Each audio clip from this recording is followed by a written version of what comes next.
Good morning, everybody. Thank you for joining us today. We're going to have Coach McCarron's going to just talk a little bit, give us a summary of this week for him, and then we will open up with some questions.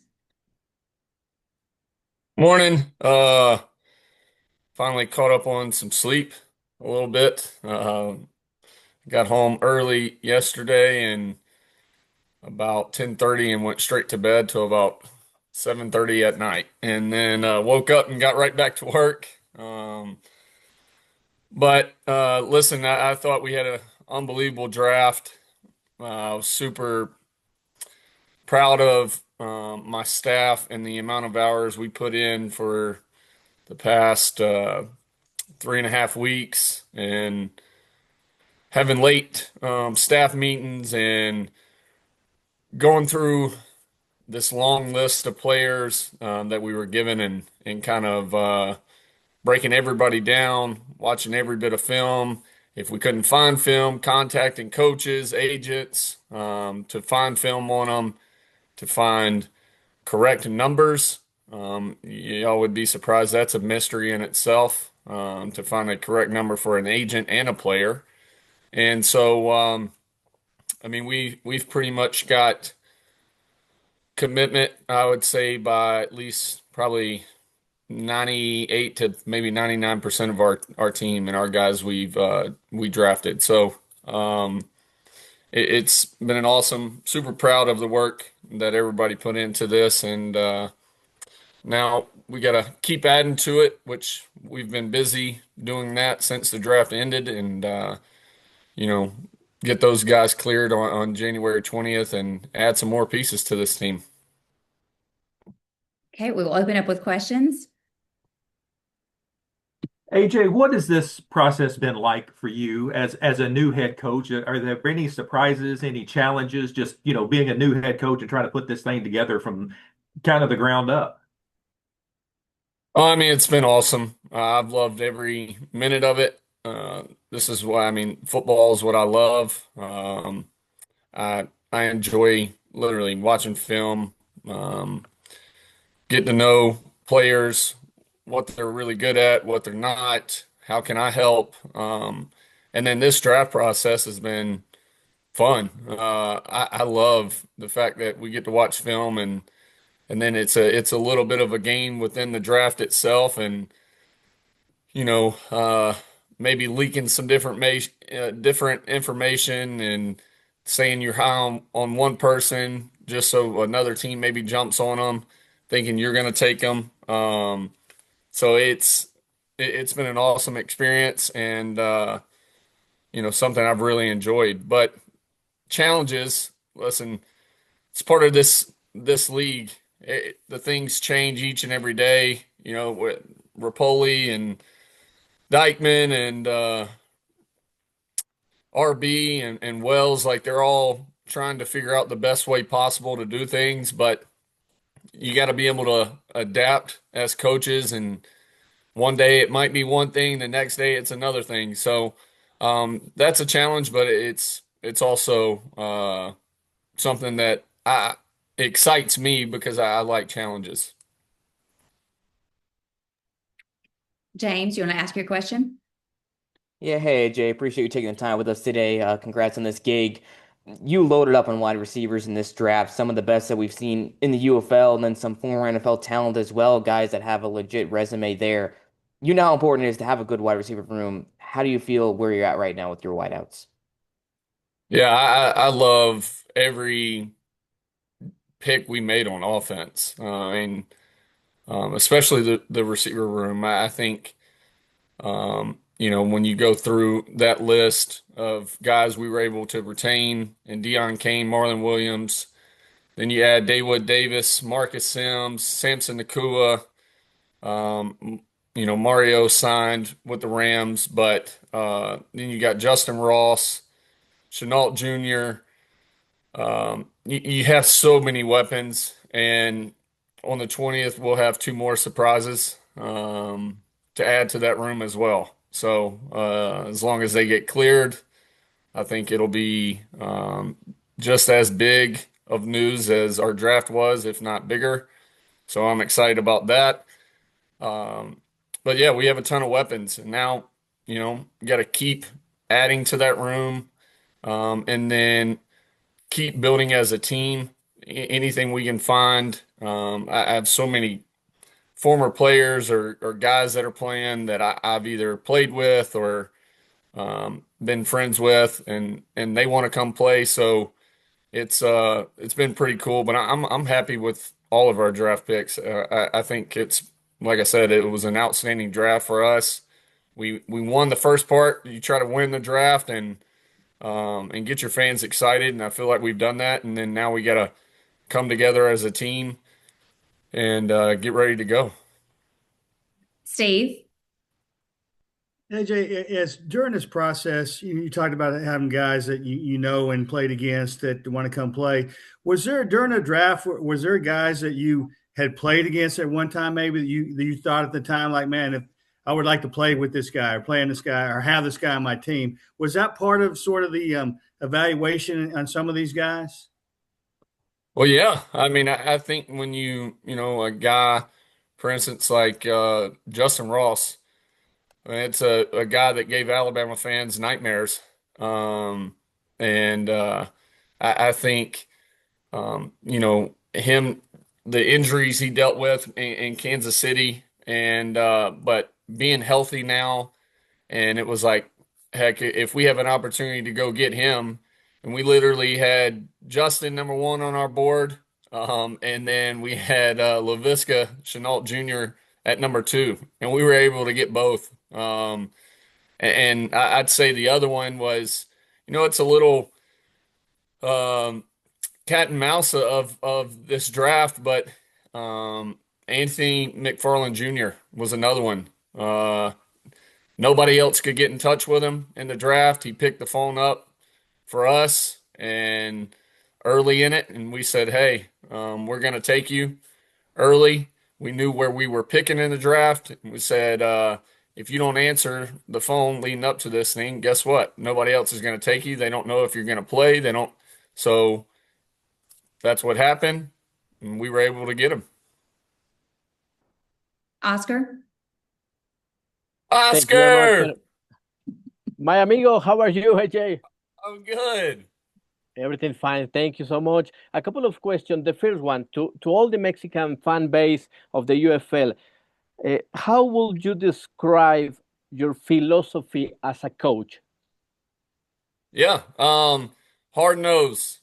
We are going to be a team that practices hard, plays hard. We want to, make other teams match our intensity. We don't want to play down or have to play up. Like we want the same level of intensity at all times, and we want it to translate from the practice field to the playing field. And we want to be a team that other teams just do not want to face for 60 minutes. They don't have the willpower, the mental toughness to play us for 60 minutes, and that starts with the big fellas up front. Okay, and the second one, sorry. Oscar, we'll go through and then I'll come right back, okay? Ryan? Okay. Ryan, you want to unmute? You can ask your question. Yep, sorry. Coach, so special teams has been a big part of this league. So we've had Brandon Aubrey, now Harrison Mevis for the Birmingham Stallions have gone on to the NFL and had successful careers. You brought on Rodrigo Blankenship, who played with the Battlehawks last season. Can you just describe him and your mentality going into drafting him? Yeah, well, we actually got on two kickers in this draft. So listen, it's part of playing the game a little bit. I'm excited about both kickers.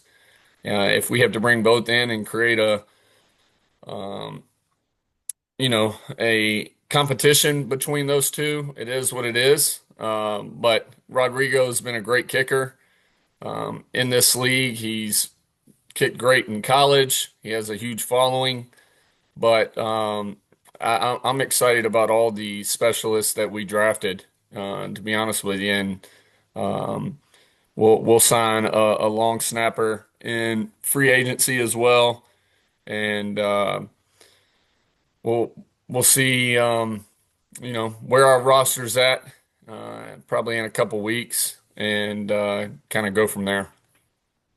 Chad, go ahead and ask your question. Yeah, coach. Last season, 5 different quarterbacks took a snap for the Stallions due to injury. Is there a doomsday plan where you suit up and you take the field one last time? I think our owner Mike Rapoli wants that more than anything, but I'd rather not get hit if I don't have to. I like wearing the headset now, and just being a coach. It seems to be a lot more comfortable, and not as much wear and tear on my body. But listen, I'll never say never. I want to win, so if that's what it takes to win a game, then it's going to be like the longest yard. I'm gonna run my old butt out on the field and suit up for a 2-point play if I have to. Thanks, coach. Yeah. Steve, go ahead and unmute and ask your question. Just wondering on Desmond Little being a local guy, being a UAB guy, just kind of what did you see from him that made you want to get him in the allocation? Yeah, we thought Steve, we thought Desmond had a ton of potential after watching his film.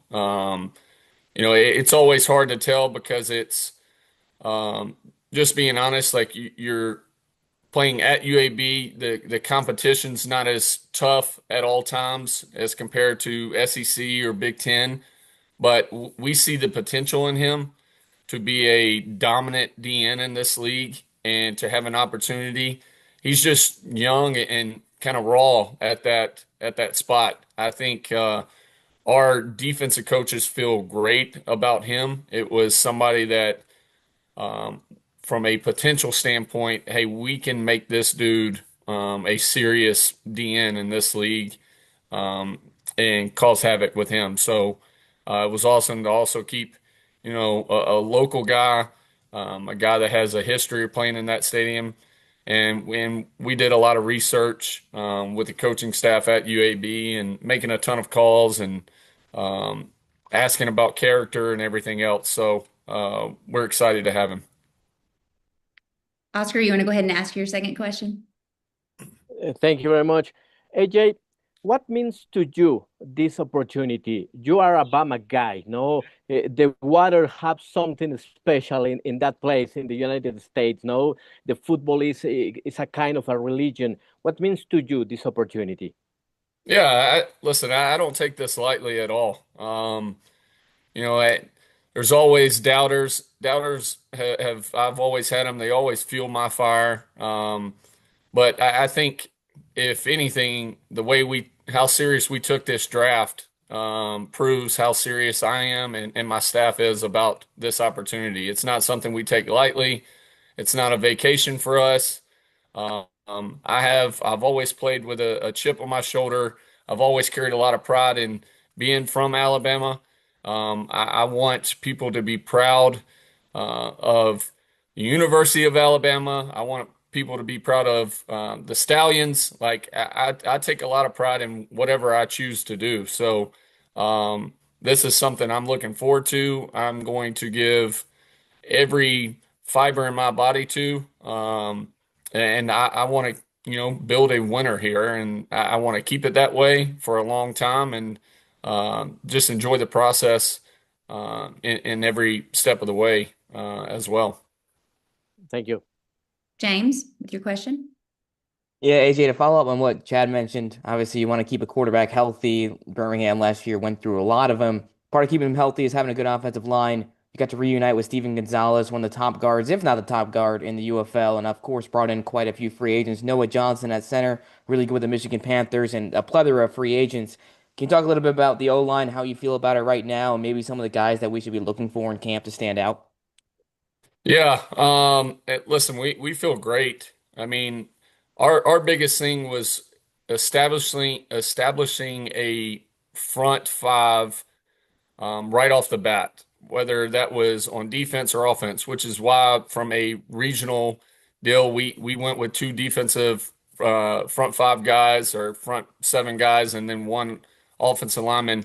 Listen, we're excited about Mason Brooks, Gonzo, Noah Johnson, Henderson, and then a long list of guys that we took in the free agency part of it too. Like we want to create competition at each position. That's the biggest thing to me is if guys don't want to compete, they don't belong on this team.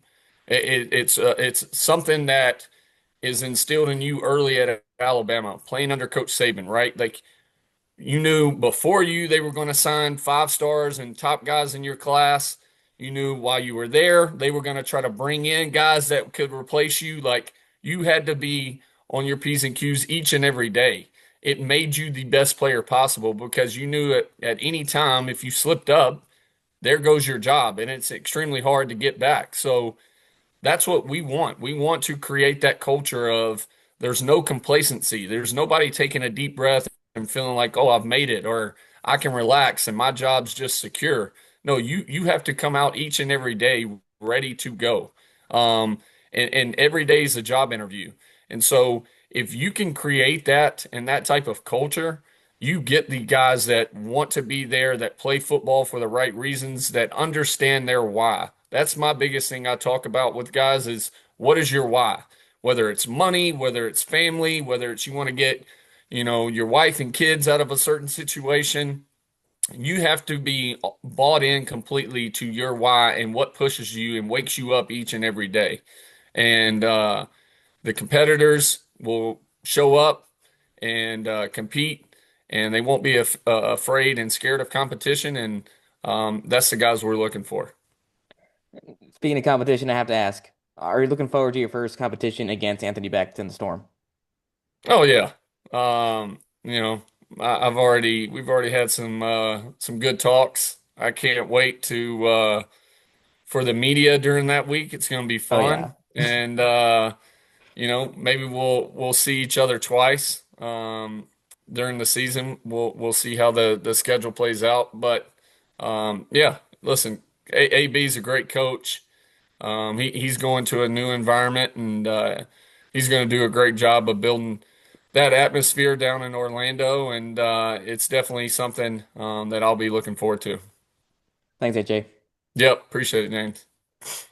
Luke, you want to unmute and ask your question?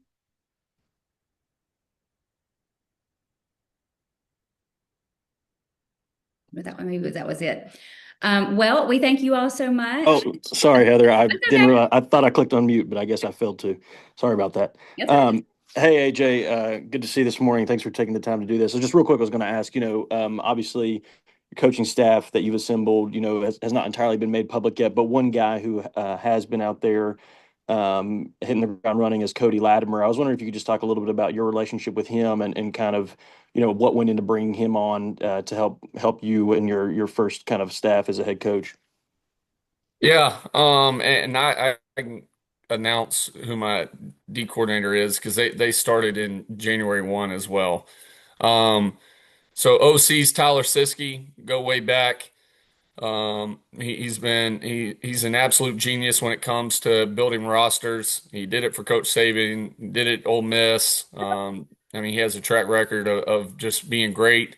He's also been an OC. He's been a passing game coordinator, receivers coach, and then my D coordinator is Kevin Shear. Kevin was with me at Alabama under Coach Saban with Kirby Smart, left with Kirby Smart to go to Georgia, left Georgia to go with Pruitt to Tennessee, ended up leaving Tennessee to go to the Giants with Joe Judge, was a D coordinator at Georgia Tech, D coordinator at Georgia State. So and then the opportunity to go back to a friend in Cody was awesome. It was awesome to make that call, awesome to ask him to be a part of this thing. And listen, I know I've known Cody for a long time. We played in the league against each other for years.